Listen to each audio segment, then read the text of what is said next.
Cordoba, jewel of al-Andalus, was the greatest city of its age, Princess Wallada. Daughter of the Caliph, gathered poets, scholars, and musicians at her literary court. Beautiful, fearless, and defiant, she refused the veil, chose her own lovers, and answered every insult with poetry. When the mullahs snickered, Wallada embroidered her clothes.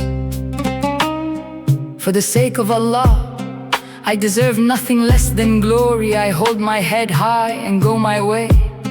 I will give my cheek to my lover and my kisses to anyone I choose. Among her lovers stood Ibn Zaydun, the greatest poet of al-Andalus. Their love became legendary, celebrated in verse before all of Cordoba. Sitting on cushions, surrounded by the court, she gazed upon Ibn Zaydun and said, I fear for you, my beloved, so much that even the passing hours threaten to steal you away. Even if I hid you within my eyes until the day of judgment, my fear would never leave me, he answered. Your passion has made me famous among high and low. When you are absent, I cannot be consoled.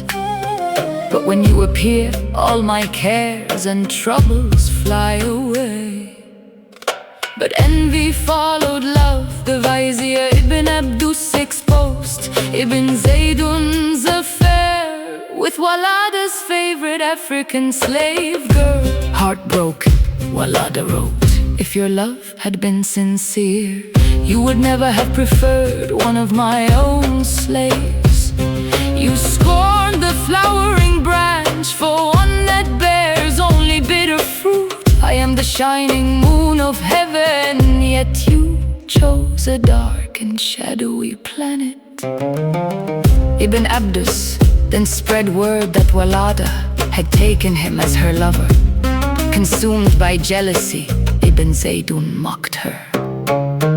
You were for me nothing but a sweetmeat that I took a bite of, then tossed away the crust, leaving it to be gnawed on by a rat. The people laughed, for the rat was the vizier himself. When Wallada discovered the poet with another man, illegal in Islam, but common in Cordoba, she answered with the most savage verse of all. The nickname they give you is number 6, and it will follow you until you die, because you are a pansy, a bugger, a fornicator, a cuckold, a swine, and a thief. If a phallus could become a palm tree, you would turn into a woodpecker. The scandal sent Ibn Zaydun to prison, then into exile in Seville. Though the lovers later reconciled, their romance could not be restored. Ibn Zaydun returned to Seville, where he spent the rest of his life as the Sultan's favorite poet. Their love ended, but their poetry never did.